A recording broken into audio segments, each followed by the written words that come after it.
All right, this meeting is officially called to order. If you'd all stand for the Pledge of Allegiance, please.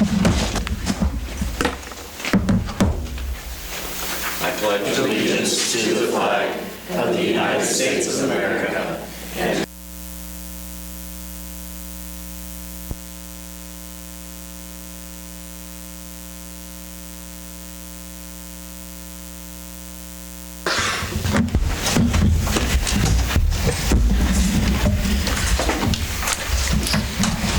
looks like everyone's here tonight. The agenda, has everyone had a chance to review the agenda, and are there any concerns or questions or changes? Make a motion to approve the agenda. Did you get the second? Motion made and seconded. All in favor, aye? Aye. Opposed? Is there anyone here that wishes to make public comments for something that's not on the agenda tonight? Okay, we'll give you about 3 minutes for your topic, and please state your name and what your business is. I'm Roberta Sinclair from Sinclair Plumbing. I'm here to either ask or beg the city. My son is the guy who does all the digging in case people need their sewer lines fixed or water lines dug or any of that kind of stuff. He's undergoing cancer treatment at this time, so was not able. I'm in a predicament, as are the people of the city, because there's no one. There's Anderson's, and they're really, really busy. We did rent the backhoe from Anderson, and Bob would do the digging, but as of now, I don't know what to do. I'm just asking if you guys in the city could maybe dig the hole and we could lay the line, or something like that, or discuss it, or see what we could do, or what you guys think. I got one guy now who is hand digging from the water line, from the meter to his house. That's got to be 30 inches deep. That takes a while. And, you know, my other plumber that's doing the plumbing work, the helper, he doesn't have time to do that kind of digging. So that's where we are, guys. Whatever you think. You want to ask me any questions? Anybody got any questions for her? This isn't... How could we do that? I don't know. And that's what the city can look into and give an opinion on. Since it's not on the agenda, we don't want to put out a lot that doesn't give someone else the opportunity to speak. Yeah. But we can certainly... and I don't know if the city can't do it because they're not allowed on public property, but if that be the case, we could use my plumbing license to maybe make that happen. Well, we can certainly ask of our legal advice and city to give us an opinion so that we know direction, and that's the best we can do tonight. Okay, that's fine. Okay. All right, thank you. All right, thank you. Anyone else for anything that's not on the agenda tonight? All right, consent agenda. Has everyone reviewed it, and is there any changes, concerns, questions? Go ahead, Joel. I'll make a motion to approve the consent agenda. Second. Motion made and seconded. All in favor, aye? Aye. Opposed? All right. Child Abuse Prevention Month. Who's giving? Are you going to talk a bit and then you want me to read it? That would be awesome. My name is Donita Garner, and I am with Hope Unlimited. I run the Child Advocacy Center. We serve Allen, Anderson, Woodson, and Neosho counties, and for the CAC, we also serve Wilson and Lynn. And we are here along with CASA. We have Marie from CASA here. She is representing them. And then we also pair up with Kansas Children's Service League, which I don't believe there's anybody here tonight with them, and the AmeriCorps Senior Volunteers and DCF. And so we all pair up during April to proclaim April Child Abuse Prevention and Awareness Month. And we do lots of activities. We do our pinwheel gardens for every county, and we also do a coloring contest where we have the kids kindergarten through 3rd grade color a pinwheel, and we have celebrity judges. And if anybody would like to volunteer to be part of that for Allen County, we'll take those.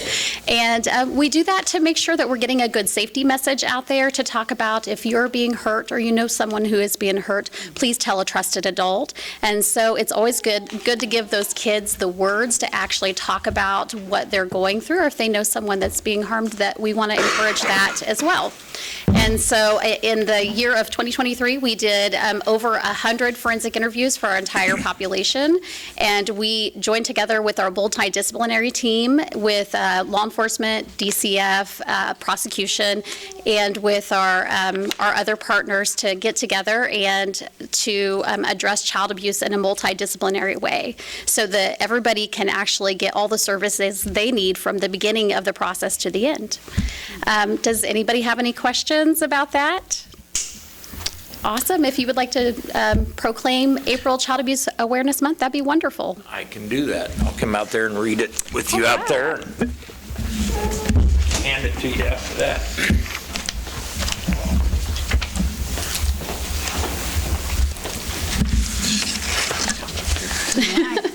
How are you, Maria? Okay, Child Abuse Prevention Month. That thing moves.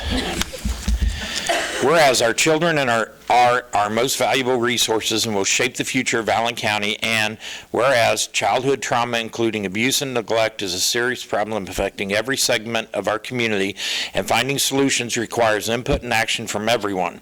And whereas childhood trauma can have long-term psychological, emotional, and physical effects that have lasting consequences for victims of abuse, and whereas protective factors are conditions that reduce or eliminate risk and promote the social, emotional, and developmental well-being of children, and whereas effective child abuse prevention activities succeed because of the partnerships created between child welfare professionals, education, health, community, and faith-based organizations, businesses, law enforcement agencies, and families, and whereas communities must make every effort to promote programs and activities that build strong children and families, and whereas we acknowledge that we must work together as a community in partnership to build awareness without child abuse and contribute to promote the social and emotional well-being of children and families in a safe, stable, and nurturing environment, and whereas prevention remains the best defense for our children and families. Therefore, I, Steve French, Mayor of Iola, Kansas, do hereby proclaim April 2024 as Child Abuse Prevention Month. Thank you.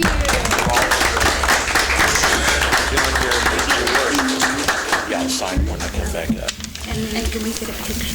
Yes, can we get a picture? And do you want to do the, are you guys doing that? Sexual Assault Awareness Month, yeah. Okay, we'll go, we can do all the pictures at the same time if you want. Okay, we'll do the pictures after. Did you want to talk a bit on this or just? April is also Sexual Assault Awareness Month, and as the local domestic violence and sexual assault program, we are also celebrating our prevention efforts towards sexual assault awareness. So we would love it if you could declare that as well.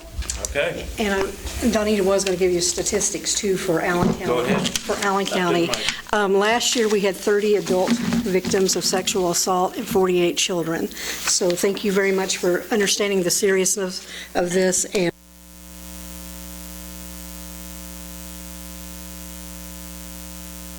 your services and for all being there. Sexual Assault Awareness Month. Whereas Sexual Assault Awareness Month is intended to bring awareness to the fact that sexual violence is widespread and is a public health concern for individuals, families, community members, and communities as a whole. Whereas child sexual abuse, exploitation, rape, and sexual harassment impact all communities as seen by the national statistics. 1 in 3 girls and 1 in 6 boys will be sexually violated by the age of 18. 1 in 5 children is solicited sexually while on the internet. 70% of all sexual assaults happen to children 17 years and younger. Whereas staff, board members, and volunteers of our local sexual assault crisis program, Hope Unlimited, encourage every person to speak out when witnessing acts of violence, however small, and to help survivors connect with community allies. Whereas we must work together to educate and engage communities in sexual violence awareness and prevention, and to believe, listen, learn, and support its victims and family members. Therefore, I, the Mayor of the City of Iola, do hereby proclaim the month of April in the year 2024 as Sexual Assault Awareness Month. In testimony whereof, I unto, set my hand, and cause to be affixed the great seal of the city of Iola, Allen County, and the state of Kansas on this 25th day of March 2020.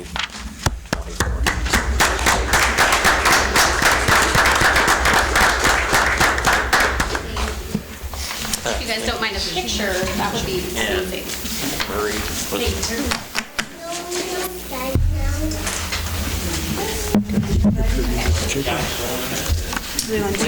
Yeah, we can squeeze it. Squeeze off.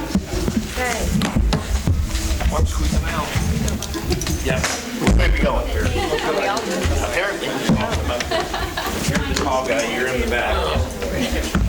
And that means Nick's up front? John, you're up front. I've been drinking milk. I have been drinking milk.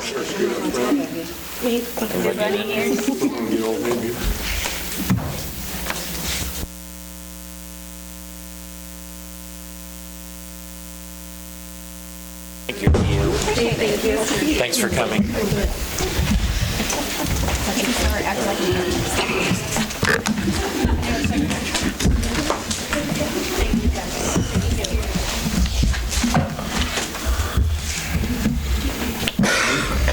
While you all are still here, actually, I want to applaud you all in the work that you do. As you all know, last year we partnered with my office to do the T-shirt project, which allows victims and friends and families of victims and survivors to have a cathartic release of what they've witnessed, what they've gone through. And Hope Unlimited worked with us to design a lot of shirts, and that was displayed outside my office in April and October of this past year. And just seeing people read them and feel, and they don't know exactly what it was at first, but then seeing them go through and read everything, I think made a huge impact to them. So I just want to say thank you all for the work that you do. Sometimes it's a thankless job, but you all do so much, and a lot of the cases go unreported, and so our numbers may sound small to those who don't stay informed, but there's so much more that goes on that we don't see, and so we need to take it upon ourselves as individual people to educate ourselves on the signs and prevention methods that we can do. So thank you all. Yes. Yes, thank you. Thank for all you. do. All right. Next on the agenda is the chicken roundtable. Can I just, Chicken roundup? very good, roundup. Robin, you'll present. Who all is here for chickens tonight? Okay. What we'll do is we'll let Robin present. Council will get involved and have any comments. If anyone wants to speak, we'll allow you to speak. Let's just listen good, and let's try not to become redundant. I want everyone to have a chance to speak, but I'd like to say for the fact that we're going to get through this tonight, and this is just a discussion, let's do a one and done. So make your points when you come up. Unless council has a question for you, we don't want you to come back up, because that's when it really becomes redundant. So go ahead. My name is Robin Lohman. Can everybody hear me okay? I know I don't always speak that loudly, so if I mumble, please just let me know and I will try to do better. So I want to legalize chickens in Iola. My personal reasons for that is that I think it's awesome when people have gardens and they're able to share their produce with their neighbors. I think that is a form of community engagement, and I love this community and I love engaging with it. So that's just me and my personal reasons. I know there's others out there for actually food supply and things of that nature. So I provided you, did everybody have a chance to review the documentation that I sent you? Some of it I prepared myself, of course. I was just going to go through why I recommended the specific things I recommended. The permit fee, $25 for an initial fee. And then Ottawa, I thought, had a really good program where they do a renewal biannually or biennially. I might be saying that incorrectly. And it starts every other spring for the person. I just thought that was a good kind of reset place for them. Max chickens, 6 chickens or 8 chicks are a clutch. When I went out and engaged in the community discussing maximum numbers, sometimes when you get chicks, 2 of them wind up dying. And so I trusted that information. I don't remember who told me. So that's kind of why that piece was there. And then I don't know a lot about official recommendations for the chicken runs and things like that. So I kind of made it one of the larger things in contrast or in comparison to the other cities. 3 square feet per chicken if there's a run, and then 10 square feet per chicken if no run. And then as far as placement within the property, 10 foot from a property line and 25 foot from neighboring buildings in the rear yard. I know people might be concerned about property values and things like that. So it makes sense to try to have it out of view and things like that. Some of the recommendations, well, when I talked to people again, they were worried about the welfare of the chickens. So, you know, chickens are cute, kids want to buy them in the spring and then they die. So you want to make sure that there's food involved and things like that. Those were really the main concerns was actually the value of or not the value of the chicken, but the quality of life for the chicken. So I wanted to kind of address that. I will also say that my recommendations I felt were a little bit, what's the word? Too much detail. But I really thought if people want to address the issues, the real barriers that are out there, and want to make a good system work, I wanted to have a place that you could pull from and to address those barriers or what people. I'd actually recommend that you peel back some of my recommendations, but I wanted them to, I wanted you to be able to review them for those reasons. And I also stole another city's application so that you guys would have something to kind of work with. I understand there's a certain degree of administrative burden. I work for the state. I understand those kinds of things. I understand policies and how those things can navigate. That's really all I have because we've got a great turnout and you guys have all been able to review the documentation that I provided. Do any of you have any questions? My question and concern would be, where would this fall? This might be for Matt or Corey. Who would be responsible for policing this? Greg would. Greg, that's what I assumed. Yeah, this would be code enforcement. That can become quite a task. And I know I know people that they're fortunate enough to have chickens. I do understand the value of not just what they produce, but everything from responsibility with children and taking care of them and feeding them. And I do understand and respect the value of that. But some people friends that I know have them as neighbors. And like when it rains, it's near impossible to control the runoff, the odor, and all of that on the best kept situations. And chicks are like puppies and kitties. They're really fun and cute to get when they're puppies, kitties, and chicks, and bunnies, but then we lose the love and the wanting to take care of them, and that's a concern too, and that's an added responsibility on code enforcement, animal control. And then where are we going to take these when we have to acquire them? Seize them. Yes. Those are some questions that I don't have answers to yet either. So that's Matt's going to have a coop in his backyard. See his chicken. And we're all chipping in for feed. I'm sure you could find volunteers to take the chickens that are seized. I would encourage, if you haven't, make sure you review the information back when we reviewed this in 2014. This is just some of it, the packet.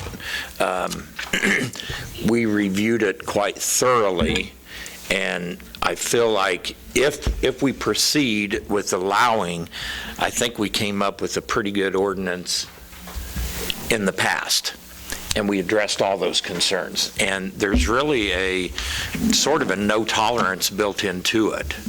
If it went forward, it was sort of agreed that it would be allowed, but any violation of, it's dealt with strictly.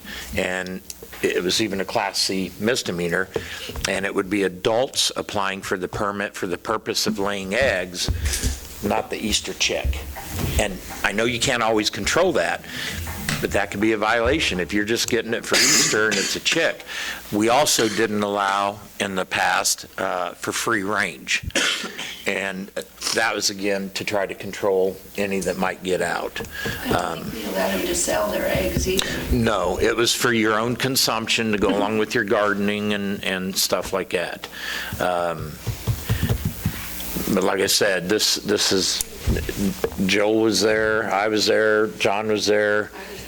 Were you part of the past when we discussed it? So it was heavily discussed. So I don't want us to reinvent the wheel as we go forward, just for sake of education. The information is there. Who wants, council, any questions? Otherwise, I'll ask from our galley. You ready to hear from our galley out here? Let's go. Make sure you. You have procedurally, I have got the petition that we turned in. We got around 250 signatures. 50? Thereabouts. Yeah, I think there was in excess of 100 before. Turning those in. Give them to Roxanne. Give them to Roxanne. Thank you. Also, somebody brought in Woodson County's. Is that Yates Center or Woodson County? Yates Center allows, yes. It wouldn't be the county. And then just one final thought. Well, I can answer more questions, but the irony of chickens being illegal kind of struck me when I was getting signatures for Farm City Days. Just like, oh, Farm City Days. No chickens in city limits. That doesn't really make sense. Okay. Make sure you state your name and speak up so we can hear you. She wants to go after Roma. Okay.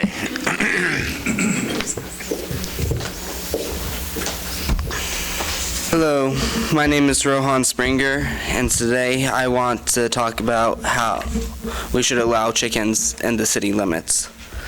There has been a recent increase in egg prices. I live in Iola, but we have a small farm out of town where we keep a small flock of chickens. This has helped us deal with increased egg prices and has helped my family out greatly. It has taught me, my sister, and our family responsibility when caring for these chickens. And at the fair, it's wonderful. Unfortunately, though, with the lack of families that have chickens out of town and nobody in town is allowed to have chickens, the poultry project has seen a recent decrease. Chickens can help in multiple ways. They can help by producing food. The manure they produce can be used in the garden as a fertilizer, and they can be used, and they are fun, helpful animals. What's fun about a chicken? Hide and seek with me and her. I think there's fun too. Everyone has chickens and I love it. Yeah, I've been kind of scared of them myself. That's the rooster. Yeah, Well, that's a whatever. rooster. You don't want to mess with him. Lastly, I would like to say that multiple cities much larger than Iola have authorized chickens in their city limits with different permit requirements. And these include Kansas City, Olathe, Overland Park, Salina, Topeka, and Wichita. They each have different permits and requirements, but each allow chickens so as to help out their community and their families. Thank you for considering the chickens in the city limits. Thank you.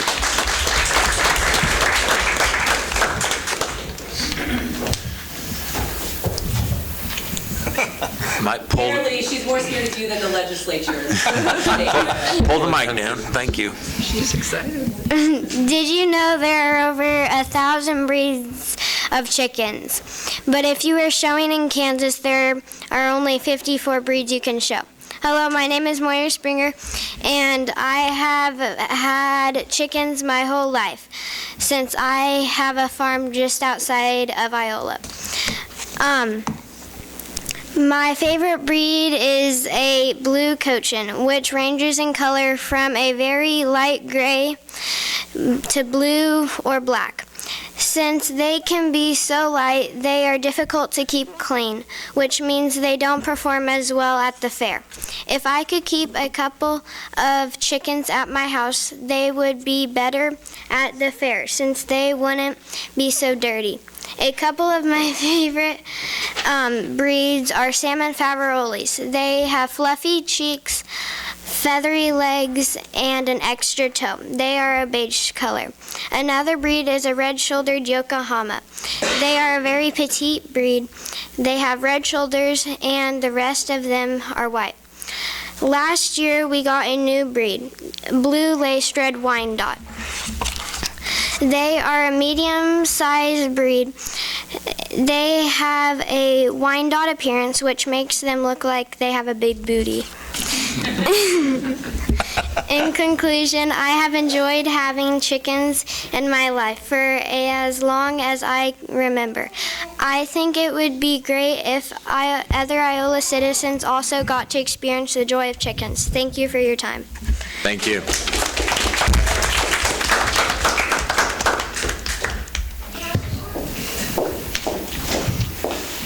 Good evening, council members. I am not going to say much. What I want to point out is 10 years ago, Thrive supported these efforts. And the young men who brought this ordinance to you 10 years ago were Levi Mivas and Jacob Riebel. They were fifth graders, and they did all the groundwork they could. They got more than 100 signatures. They did so much research. They created their group called Chickens, Inc., and Inc. stood for Iola Needs Chickens, and it was so great. And they came so close. And one of the things I promised Levi as he went off to college, he gave me a whole lot of documents to give to Rohan, and he said, "This can't die with me. This needs to continue. We need to allow children and families to have the opportunity to understand where their food comes from, to understand sustainability, to have an understanding that you don't just walk into a grocery store and poof, the food is there. It takes time and effort, and we are losing some of that understanding the further we get away from this. And one of the things they talked about, besides these eggs being healthier, because they're not in these factory farms, they are in backyards. They also talked about the lessening of commercial reliance. And we live in an ag community, and the fact that in an ag community we still don't have these ways for people in our town to understand what it means to raise poultry or to any of the other different amenities that, or I shouldn't say amenities, but benefits, that come from having the ability to better understand where our food comes from, how important that is. And so I refused to let Levi down, and when I saw Robin was bringing this to you, I got really excited because I was like, oh good, because it gave Rohan, thank you, Robin. It got Rohan off the hook from having to lead it this go-round, because I did tell Levi I would push on Rohan. And two things I'd like you guys to understand. Rohan is 15. He's a freshman this year at Iola High School, and Moira is 11. And so these are kids that truly are learning what it means to take care of animals and to grow your own food and the hard work that takes. And I just wanted to come up here as a full circle with Thrive, because we did support this 10 years ago, and tell you we still support this today on the health, wellness, and community engagement side, and are happy to be here supporting Robin and the rest of the community in this effort. Thank you so much. Thank you.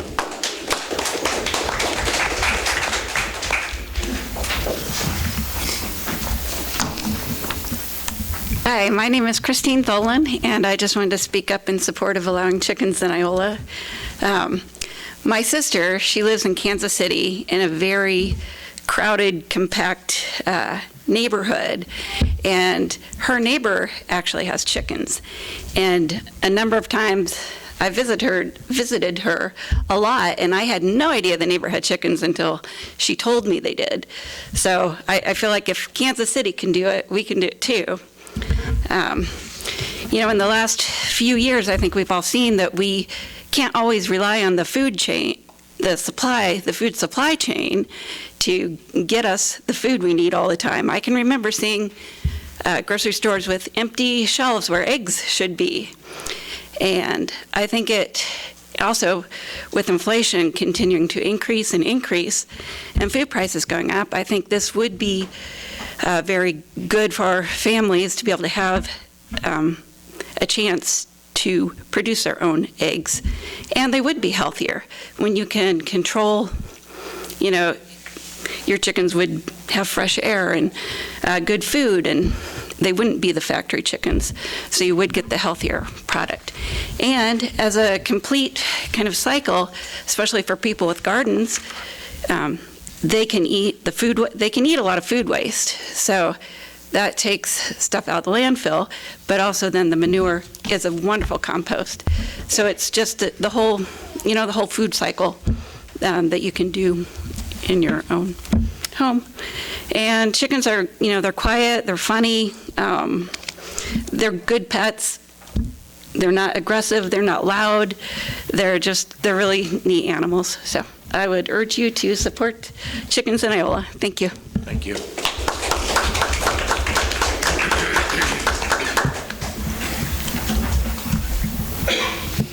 Hello, I'm Myra Gleason. I live in Iola, obviously. In recent years, many communities across the country have recognized the value of urban and rural chicken keeping as a positive and beneficial practice.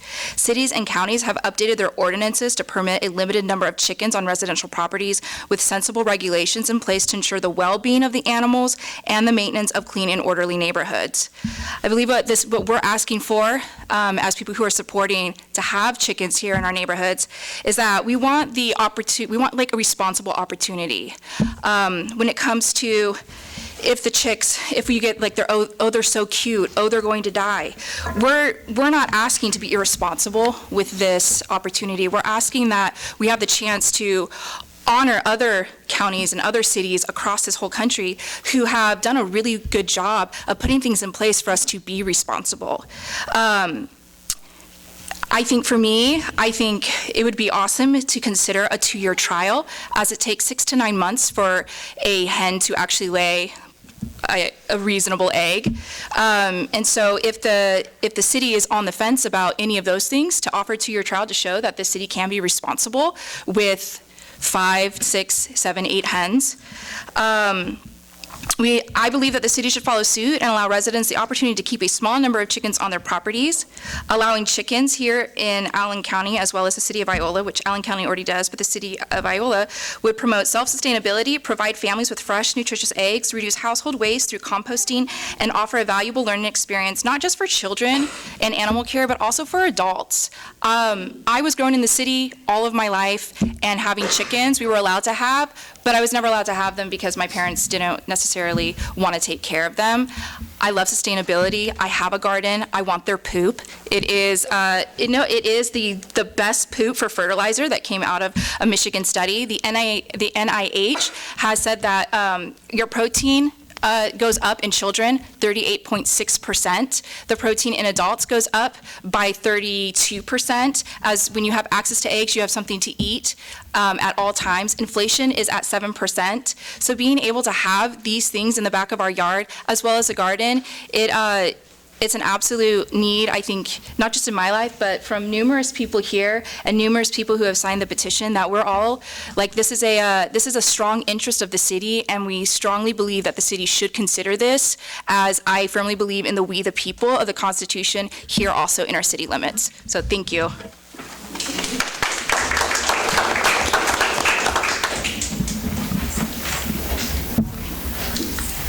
Hello, council members. I'm Candace Grundy. I live in Iola. I just want to talk about the mental health benefits of having backyard chickens.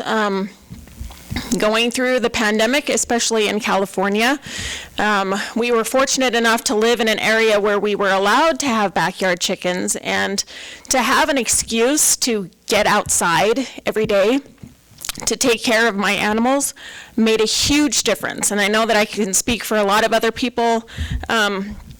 It didn't matter how down I felt, I had to get outside and take care of my animals. They need to be taken care of twice a day, in the morning and at night, so that's an opportunity to get outside, get some fresh air, get some sun on my face, and make sure that their needs were met before my own. And I also want to say that agriculture and animal husbandry is a huge interest for kids growing up, especially in a rural community. Chickens are the starter animal for many of these kids. Just because some may not have the privilege of living on a farm or having property in the county does not mean that they should be denied the opportunity to pursue that interest. Thank you so much for your consideration.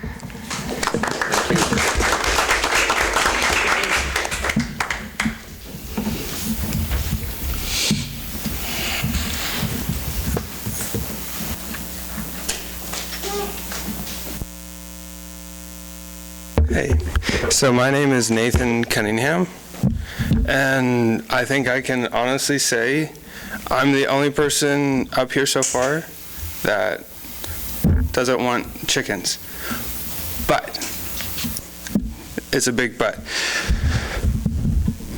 I want people to have the choice to have chickens. So I want to ask you guys, how many of you like dogs? Raise your hands. Yeah. So, when I was growing up, my neighbor, they breeded dogs. They had a dog breeding license. But I remember every single day, I saw their dogs. They would keep them in this kennel, and they wouldn't take care of them. They wouldn't clean out the poop. They would just dump food over the fence. There was no shelter in winter. Almost froze to death. Ended up dying. It wasn't a pretty sight. And I felt for that dog all the time. For the dogs that they would have, and it was a pain to see. But here's the thing, of the people who have dogs, imagine that you couldn't have a dog because someone mistreated theirs. Imagine the bond that you wouldn't have with an animal because of someone else.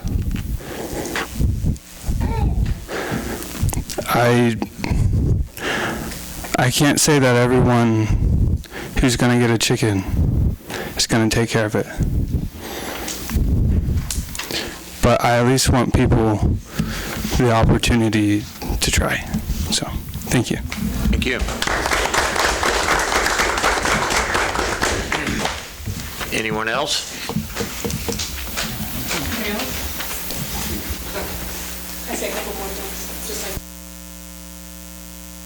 But I don't think anybody else called it out, but chickens do eat insects. Yes. Oh, I meant to say that. Thank you so much. So I think that's also a good thing. This summer.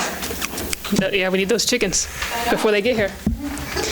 And then another thing that I wanted to acknowledge, it may feel like, well, what he just talked about is, I think there's a fear that people are, wanting people in the city to have chickens, but realistically, I don't know what those numbers are going to look like for people that actually get chickens, because I built a chicken coop for my mom and it was really expensive. So those setup costs are going to be pricey, and then just figuring out all those kinds of things. So, I thought the petition number, I don't know what to compare it to, I thought it was a good number, but those people that said, yes, we are going to keep chickens, I don't know if they misread the form and just thought, yes, the city should have chickens, or... How many people were on your petition? Did you say 350? About 250. So, and that is all I have. I appreciate the council's time. Okay, thank you. Myra, how many people did you get on your petition? Just today, I got 21. Okay.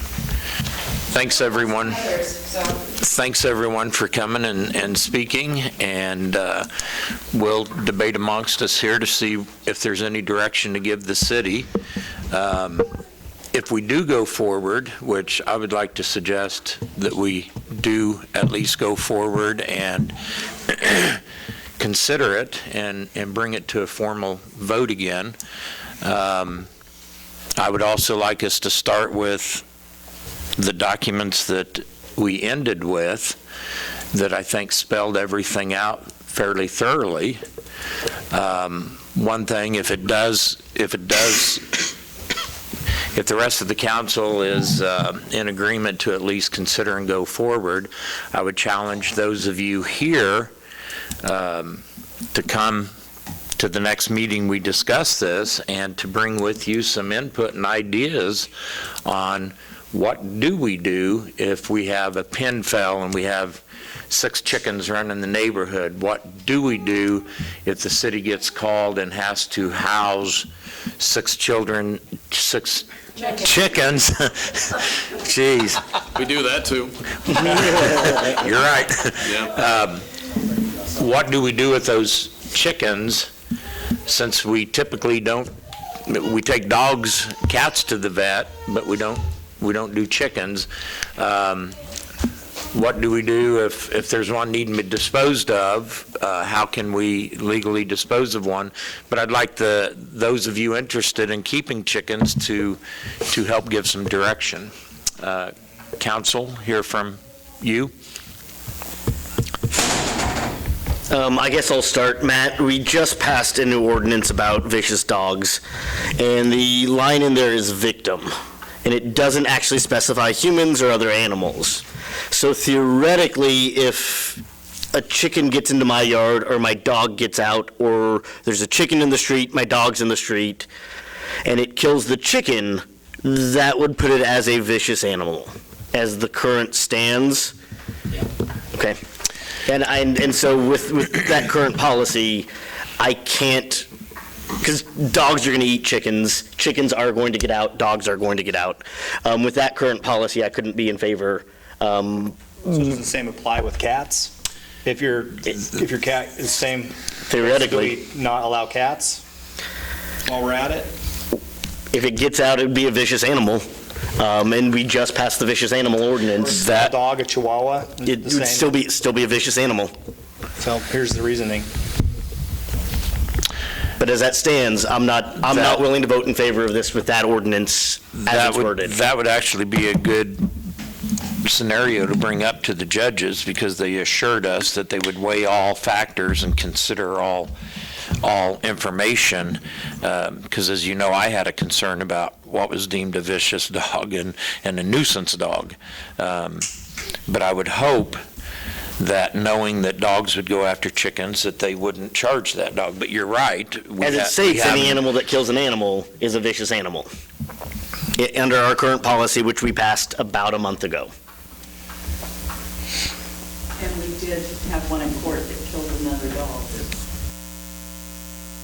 So unless we're going to start adding a caveat that it's fine for dogs to kill chickens on that ordinance, I personally couldn't move forward with it.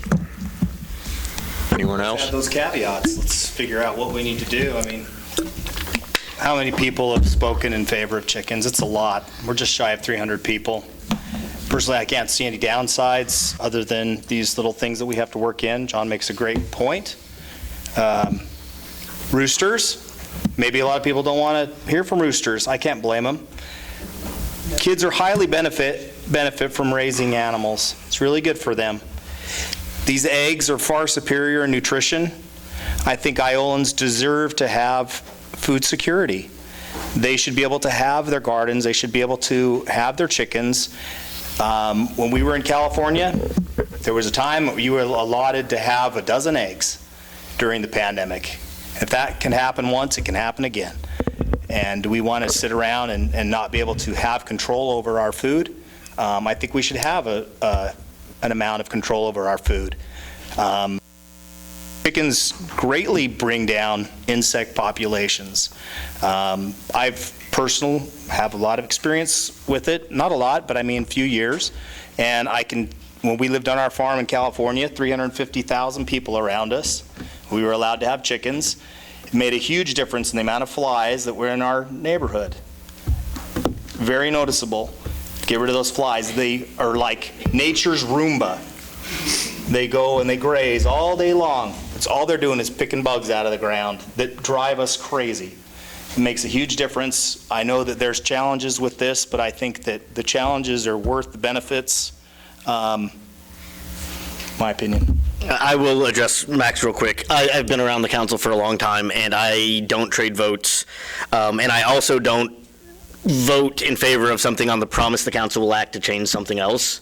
We don't always do it. So, I mean, for me, I'm going to need the other ordinance changed before I can vote yes, period. I'm in favor. I think we should pull up what we worked on before, dust it off, and then bring it back. I also think, like, you know, your problem is not with the chickens. Your problem is with the vicious animal, because that applies to other things as well.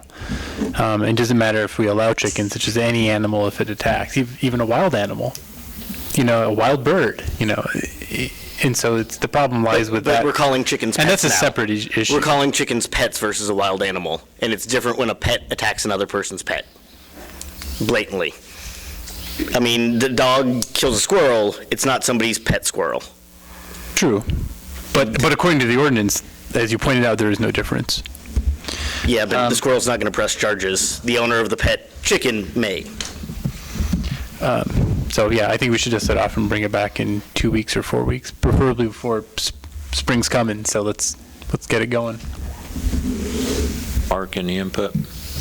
I was looking this over, and the coop must be built with a minimum of 3 square feet per chicken, or 10 square feet. Is that 10 square?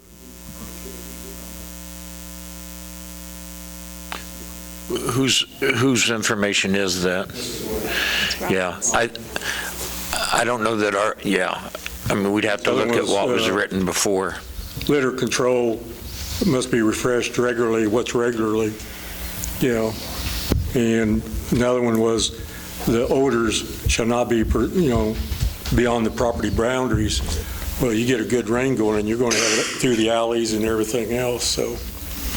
I don't agree with that. I mean, how many chickens are you talking to have a river of chicken stink going through the city? I mean, 6 chickens aren't going to do that.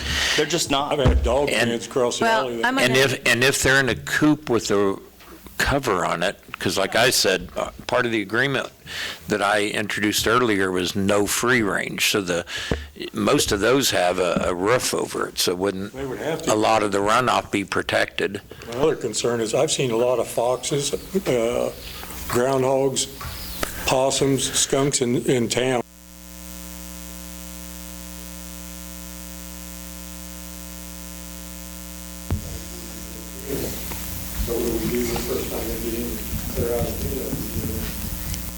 And if there's a child. That's the chicken owner's problem. That's not ours. It's the city. But it could attract more. It could attract more, wild animals. I'm going to piggyback on Mark and on John, as well as Max. First of all, my daughter lives in the Wichita area. She lives in Rose Hill. She is a family of 7. She does have chickens. They're a mess. I get that we have great intentions of keeping it tidy. And Myra and several of you out there in the audience, I understand that your intentions are great, and I can see terrific follow-through with every one of you that are so passionate about it. But there are going to be those that are going to fall short. And I see the benefit. My daughter has 5 children, and they are only allowed 4 chickens, 4 hens, no roosters. But it is a mess. I don't care how diligent they are to keep track of it. On John and Max's little debate there between the animal, I do side with John on that. Vicious animal is a vicious animal, and I would have to support his stand on that. Now, as far as cats, yes, I get it, Max, I understand, but our cat population is horrendous in town. And we just don't have the licensing and the manpower, nor do we have the facilities to facilitate the feral and stray cats that we have a problem with. So, yes, by law, ordinance, regulation in the city of Iola, we are supposed to license our animals.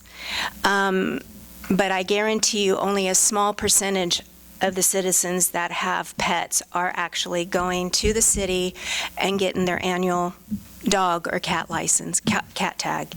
So, again, I get it. Sustainability, limiting us to being able to buy only so many eggs and all of that.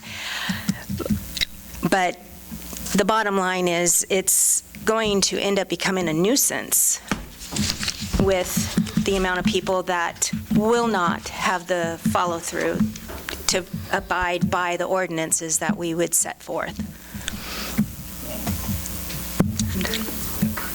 Kim? I maybe could go along with it if we have some very strict guidelines to follow, very strict. Like, I want to start small, like 4 chickens, and see how it goes. And I think you have to be respectful of the people that live by you, too, that don't want the chickens. I mean, sure, you want the chickens, but maybe the people next door to you don't want them. I think it's going to be a lot of work for Greg and his department, a lot of work, because there's going to be complaints. And once he goes on a complaint, I think you lose your right to have the chicken. You don't just keep giving him chance after chance after chance to take care of the chickens. And I think it should be at least 50 feet from the house next door. I don't think we should have to infringe our chickens on the neighbors that don't want the chickens. Well, that really limits the amount of homes that I just don't think that's fair to people that live, your neighbors. I don't think it's fair. That's a reasonable suggestion. And the old attempt was 50 foot. Your coop needs to be in the backyard. Made with new material. Right. But then who's going to be inspecting the coop to see that feral animals aren't getting in the feed or your coop is clean and all that? I mean, there's so many variables. And all I can go on is Yates Center says they've had no trouble with people to keep chickens. When I talk to Ottawa, they've got troubles. And it'd be nice to know those stats if somebody wants to be honest and pull them up. They eat flower beds, they get out. Well, are they, see, I'm suggesting they don't have no free range. They don't have free range, but they said and like chickens I said, get out. You have strict guidelines that if there's a violation, it's over. It's done. Like I said, for there that would have to be some strict guidelines. Joel? I just have a question maybe somebody here can help me with. It's kind of a technicality. I'm not saying it should stop us from getting chickens. But what happens when people buy these chicks at the farm store and then 3 out of 8 are roosters or what have you? What do we do with the roosters? I mean, what would you guys do with them? What do we expect? Some people eat them, but I mean, what can you do with them? You have Rooster. Yeah, none of us want roosters. No, I'm not saying you do. That's why I said I'm not saying it's a reason not to do it. I'm just asking the question. We would, I think mostly they would find a place to process them, like a meat, or you might know somebody lives out. They would have to be a certain age before they can be processed, correct? Maybe, but you'd have to be. Doesn't take very long. But who's going to do all that work? At the front age. Well, some owners aren't responsible. I'm just putting that out there. On order. We're going back and forth here and not speaking in the mic up here. Thanks. I was just curious.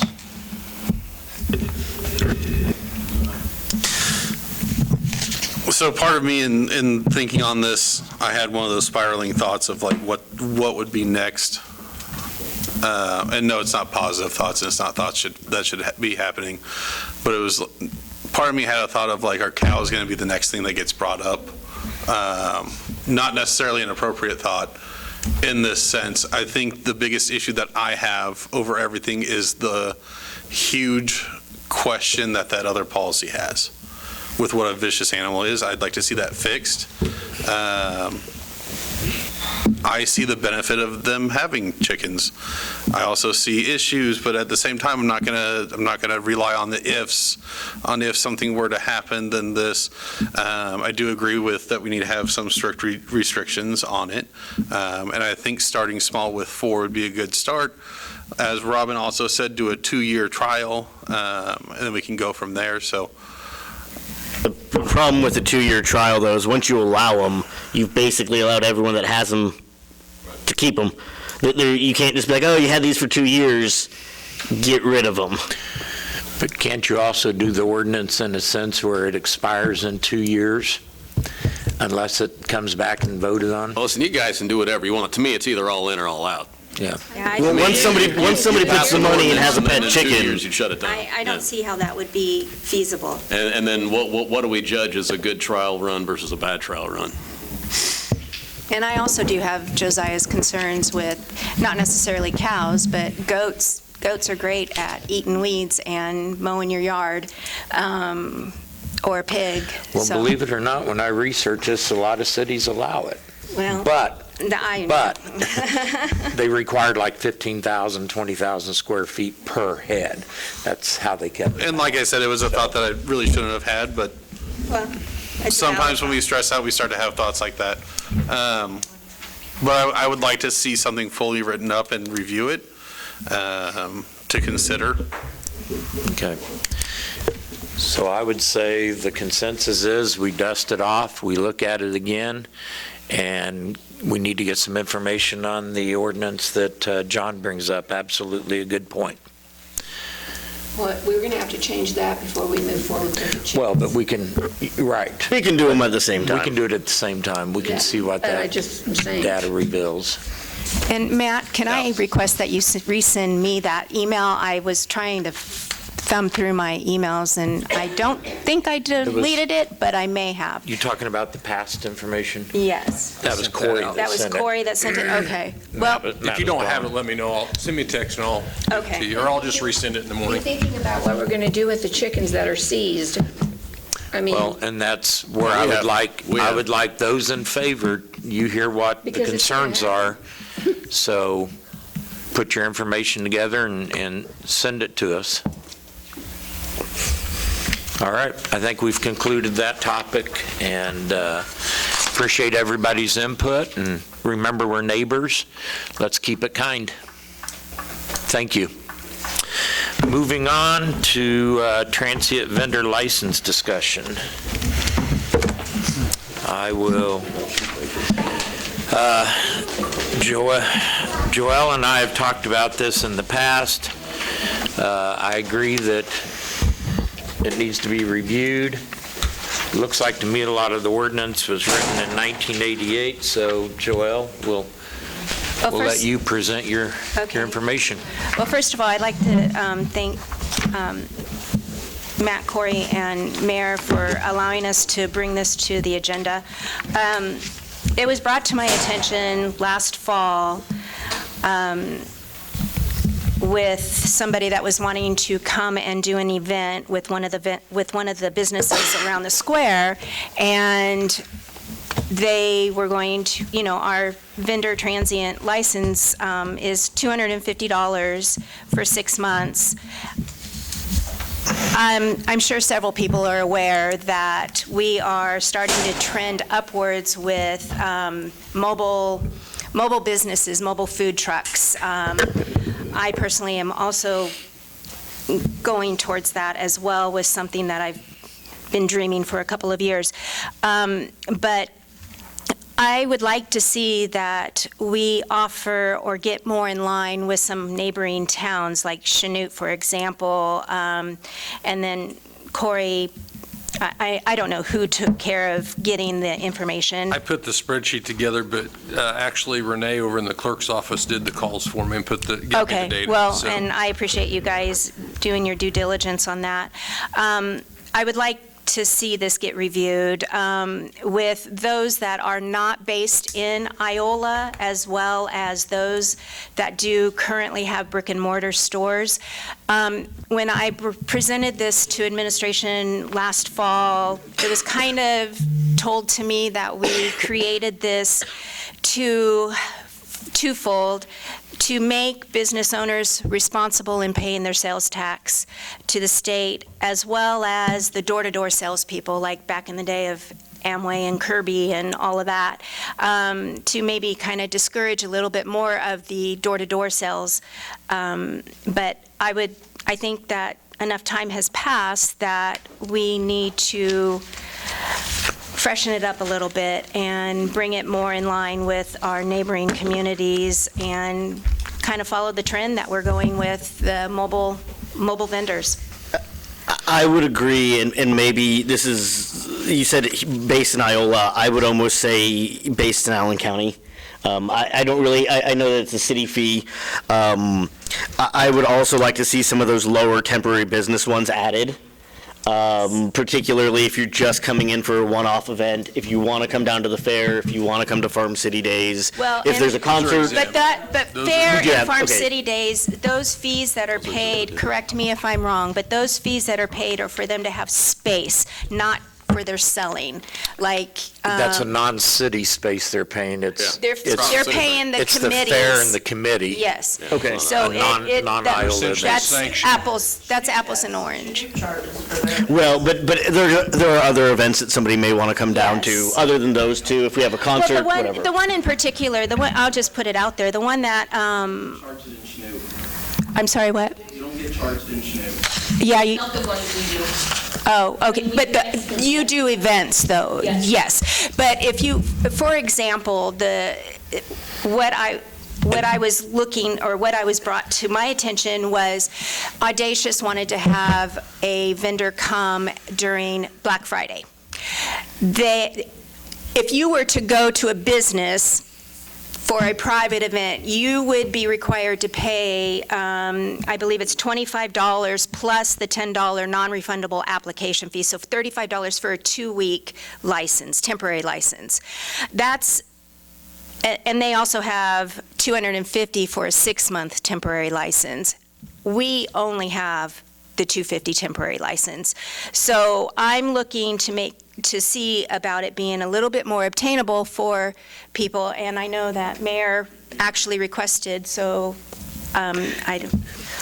Yeah, we've got some vendors here that would like to give their input, so are you ready to hear from them? Yeah. Okay. Who wants to go? Courtney, Jason, Courtney, Jason, Courtney.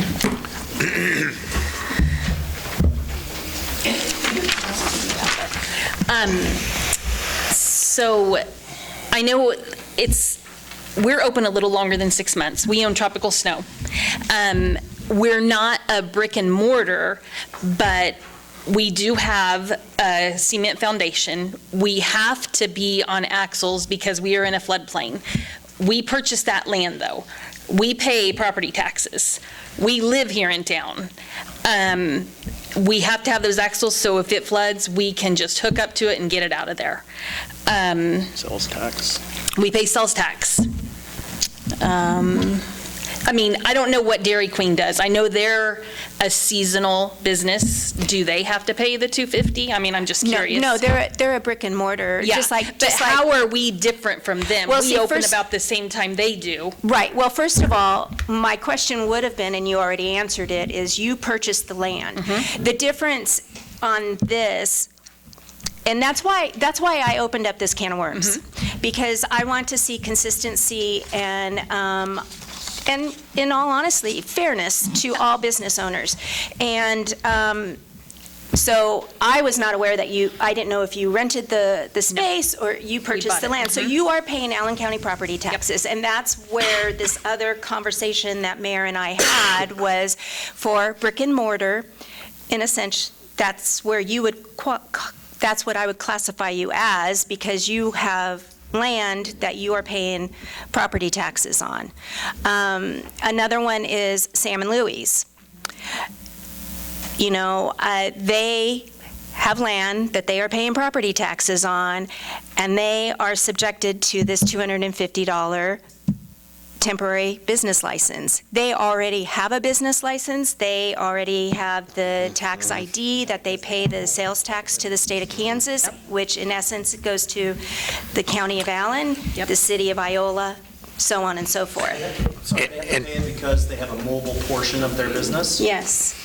So every time they're out of town, they have to pay that city whatever their fee is for their temporary business? Depending on the situation. If they're going to a street fair, they, like what you guys have done, there is a booth fee, but there is not a transient vendor fee. Those are two separate things that we're discussing. What we do here in town, because we don't Yes. charge. Right. Technically, anybody with a business license or a transient vendor cannot sell on the right of way. And that's what would have happened at Audacious, right, Roxanne? Right. They would have set up, yes, they would have set up in the right-of-way, but they would have been eligible under the transient vendor, no? No. Not to sell As a on the right of way. as a mobile bar? Not to sell on the right of way. Cannot sell. You can't sell on public property. Profit off of your business, off of city rights of way. Well, see, and that's where I want to open this can a little further, because that's the same thing as Sam and Louie's. Who's regulating these guys that are driving just all over the nation and they stop at the parts store and put 500 shirts out there? You know, but I'm seeing a lot of people come in town on a Sunday That's private property. that you That's never private see property. them. So how are we regulating? We're not regulating them because they're on city property. We're regulating them because they're a temporary vendor in the city. We don't allow any for Farm City Day. So then I need some clarification. Halloween's, for example, Sam and Louie's has set up, like at Meadowbrook.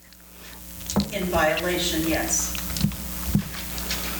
So Basically So cannot what make money on the city's property. Exactly. Because it's a public use. Not right. And so you get into conflicts if you had two pizza places that both wanted to use the city property, but there's only one spot. The general rules are the city can't engage in, you can't use city resources for your own personal profit. So I have a question. Are you saying that you have to pay, you said it's a fee every 6 months? And I'm willing to change that. Currently. So, okay. What about the ice cream truck that comes through? How does that work? He pays. But He drives does. through the park. He's not supposed to, and he was stopped, and he was ticketed. Okay. But he's driving through residential streets that is public right-of-way. So that is being hypocritical. I don't know how you stop that.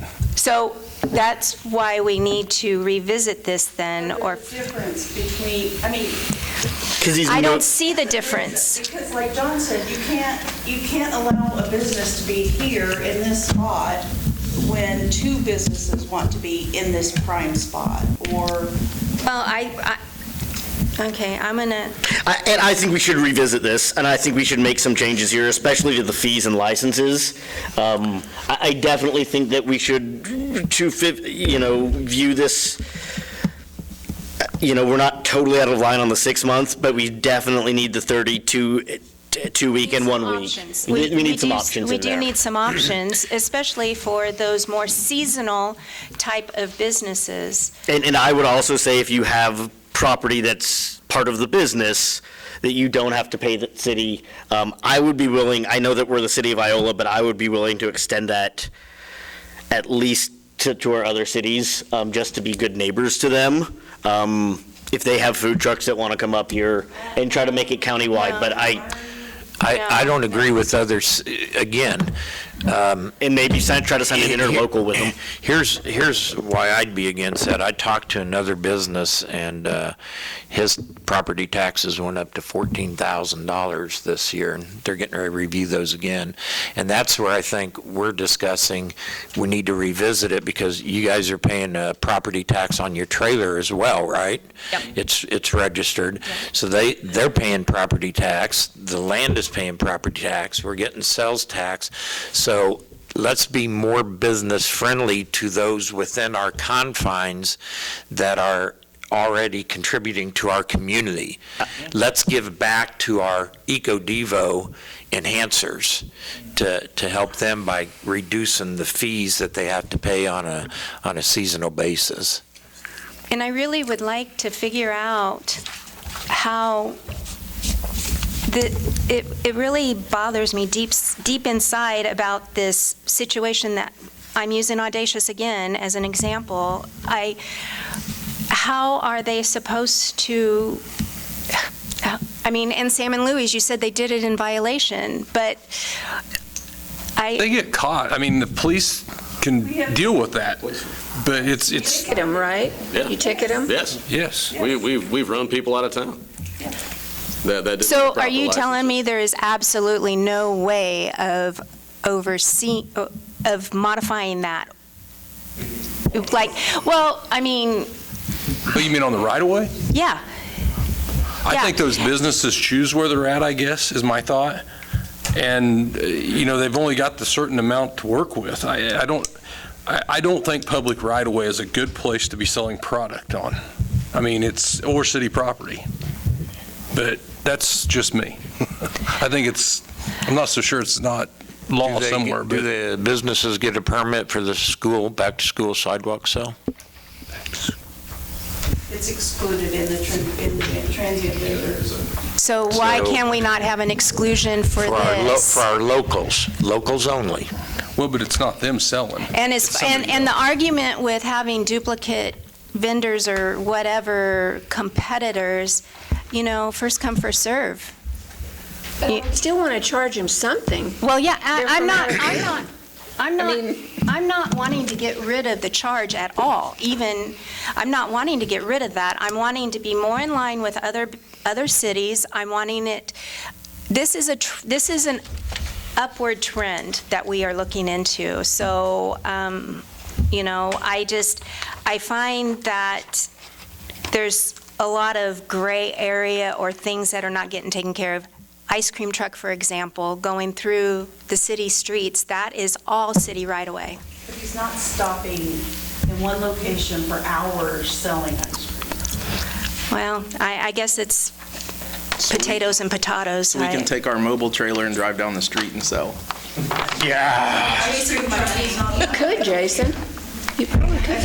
I don't think anybody's going to say Come by my house. Okay, do you guys have any specific concerns that you want to bring to our I don't want attention? to pay the transient fee. We want to open on Sunday, and I don't want to pay the $250. Okay. I mean, we're not going to get there by Sunday. Right. Yeah. I'm just going to let you know that this is the city, the city council. We're not making a decision And today. this is all roundtable discussion. to Reviewing get it today. information. Yeah. But any other information to consider? Okay, let's move on. Thank you. Myra. Hello, I'm Myra Gleason.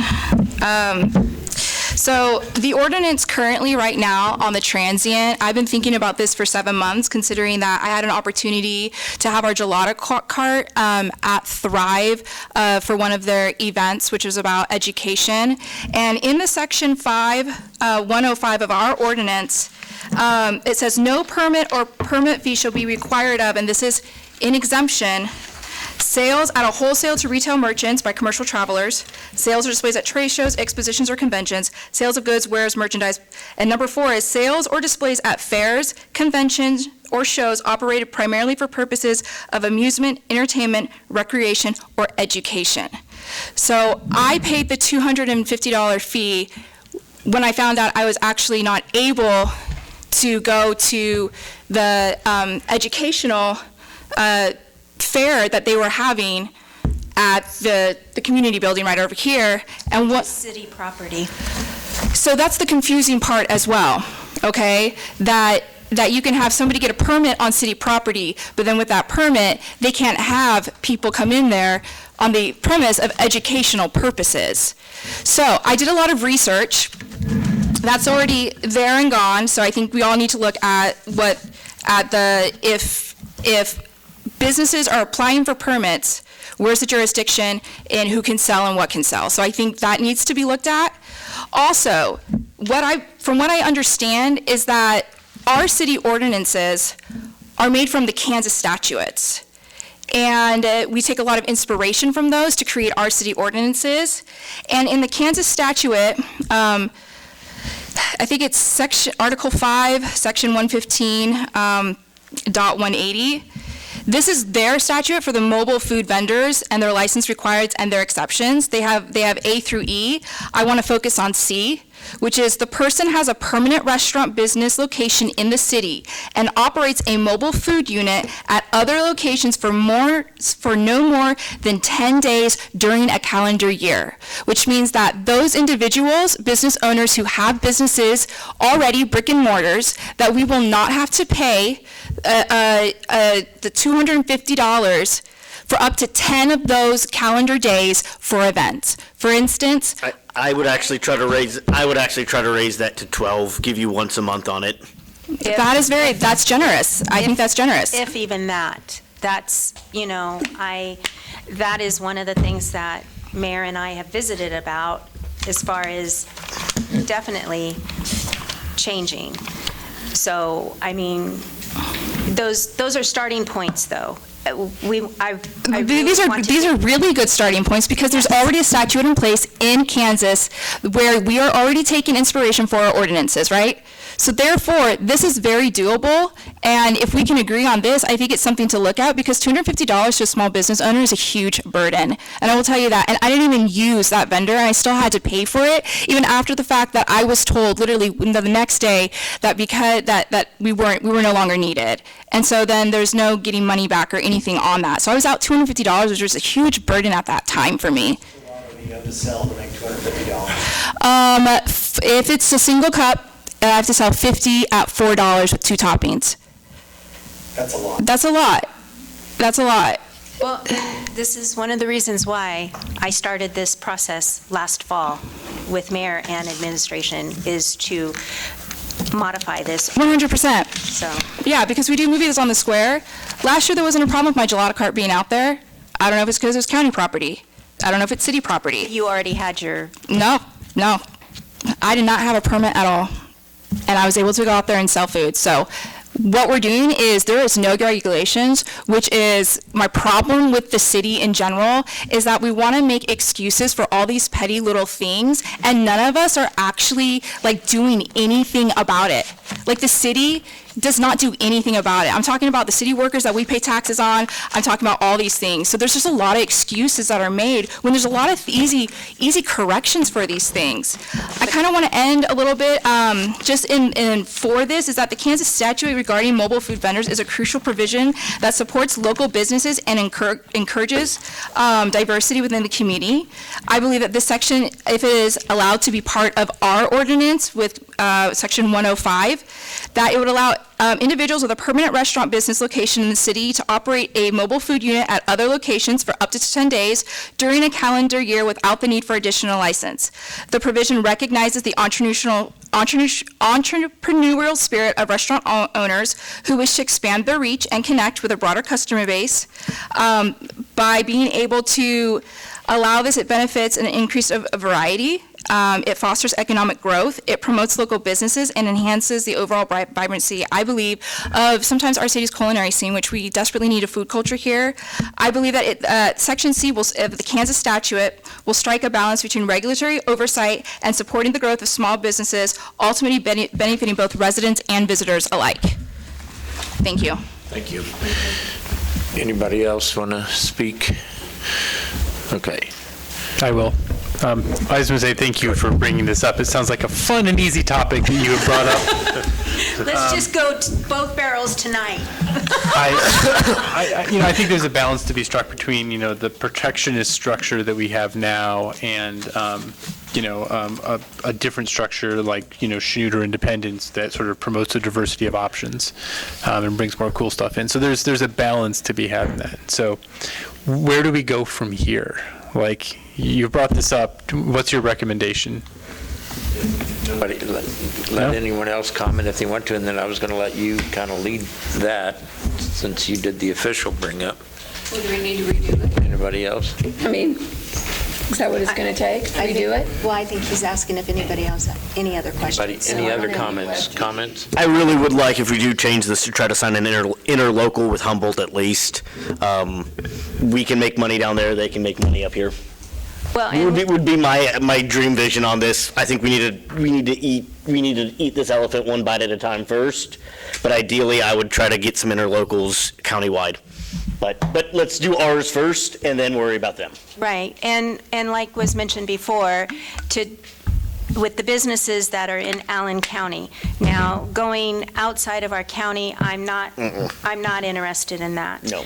I just want to be more in line with our neighboring communities. Chanute obviously is one of them that we are close to apples, but not quite. But size-wise, they are bigger, but economic-wise, we kind of compare to them in a sense.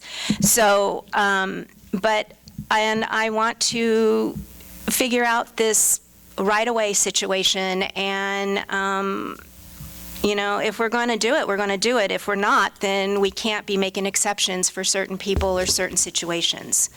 So I would recommend to Mayor to advise staff to let's start picking apart our ordinance and see where we can make some changes.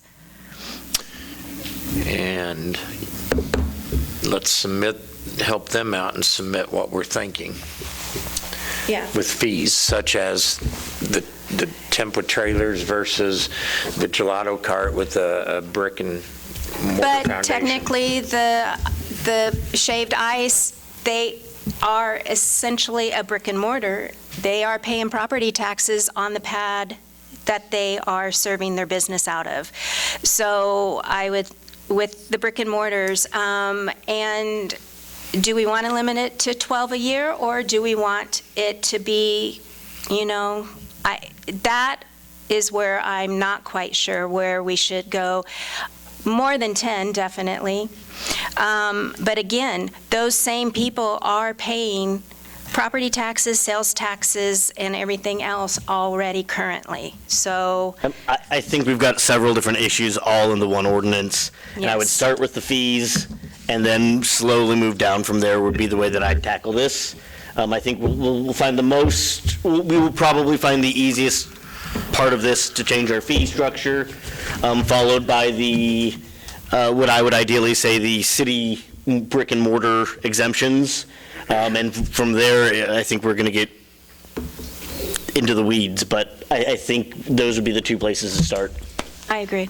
I agree with you guys. But unfortunately, this isn't going to happen in the next 3 to 4 days. I'm so sorry. But it's a trend that we're going to move in a positive, hopefully. So my question is, if you pay it and it gets changed, you will get credit? No. No. It would be going forward. What, Jason? Can you sit in the mic, please, sir? And I'm sorry, I didn't mean to overstep you, Joel. No, I just agree with the comments here, and it sounds like we've got some details that we can work out. But I agree too. I think it's a good move. All right. We'll move on and watch for the changes coming forth. And thanks, everyone. Thank you.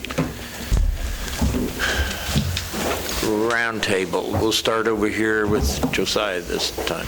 Yeah, I just want to reiterate what I said earlier during the proclamations. Those people are amazing people for what they do.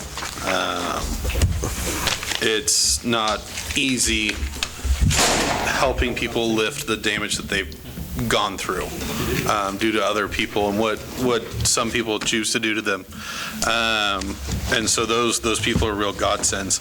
The other thing I want to just give a shout out to is Doug Kerr and the high school barbecue team.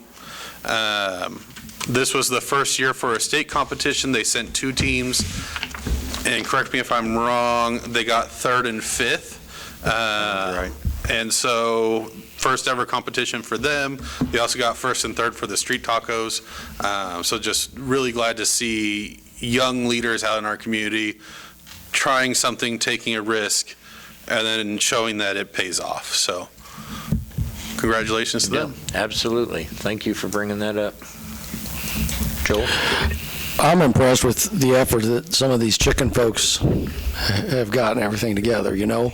The work it takes to look into this, even the kids are involved, and then taking the time to come here and talk to us. So it's impressive to me. That's all I've got. Doodle do, I have nothing. I probably have said enough tonight, but I do admire the community involvement, no matter what direction that ends up going. John?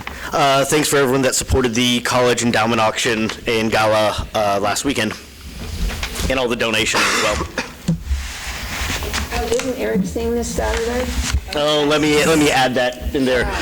Eric Beheimer, our firefighter, has several events coming on Saturday. The first is at the North Community Building. It's a pancake feed and a cornhole tournament, followed by a dinner at the Elks starting around 5. It is pulled pork with all the fixins and a dessert. It will be $12. All proceeds will go. The food's being donated. The Elks are donating the facility. All proceeds will go to help him in his treatment and whatever else his family needs at this time. We're thinking about you, bud. I just want to thank everyone for designating the months for being these abuse awareness months. This is something that our community needs to be highly aware of, and it needs to be brought into the light as often as possible. Those statistics shocked me when I read them. And I think the more that we talk about it and the more that we involve people, the better. I'm also highly impressed with the people that came out to speak for chickens. It seems to me that the people have been very dramatic about what they want, and we should listen to the people of Iola and the direction they want to go with that. And that's all I have. I have nothing. Just a reminder, citywide cleanup starts on Monday, the 8th.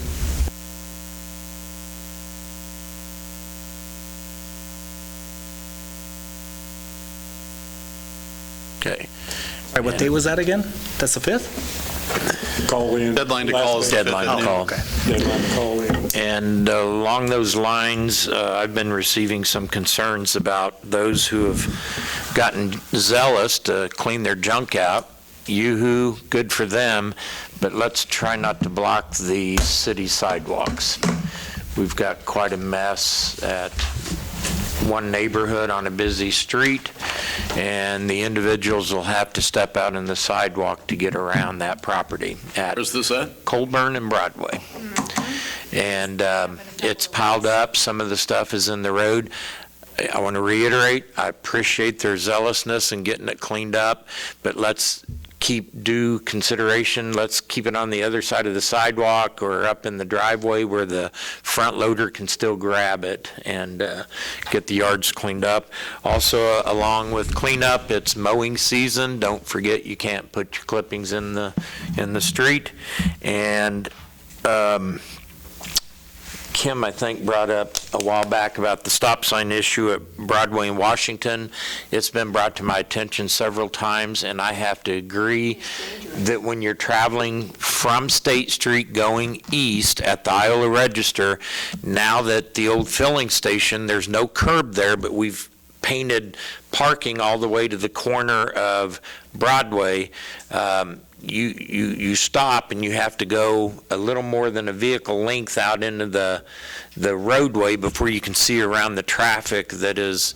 Pickup or a work truck, you can't see. Yeah, it's The same way of walk down. Well, they need setback requirements. Yeah, so I looked at it once, I think, or twice. But we need to look at if there's anything we need to do to make that situation a little bit safer. I don't know how you would do it, if you would look at a little island and move the stop sign out and lose the stopping spot over it or what, but if we could take a look at it and the unfortunate thing is I don't think you're going to know it's a problem unless you're out for dinner time. It's when the restaurants are attended, and I'm glad we have that problem, but I want to keep our citizens straight with parking. Corey, you have anything for us? Just a reminder, I know Matt sent out the budget schedule. We're starting to get started on that. You guys might look at your calendars or keep June 17th through the 21st and the 24th through the 28th is kind of when we're shooting for having the council meetings at City Hall. So just heads up. Other than that, I don't have anything, sir. Thank you. Matt? Nothing. Roxanne? I will mention that, I thought this was in here, but I couldn't find it earlier. Ice cream vending from the street. There's a carve out on ice cream vending. Yes. There usually is. If you've seen our reg, there is a laundry list of exemptions. And my assumption is they would allow the... Milk. So it's a carve out on milk, because the shaved ice and... Yeah, they would allow someone to go around with a ice cream truck. That's also long. So I didn't pipe up and say anything because I didn't know quite the answer. But if you've seen our regs, there are a lot of exemptions for it. I'll make a motion to adjourn. Is that it? Second.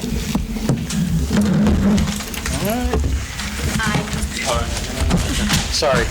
I was still thinking on the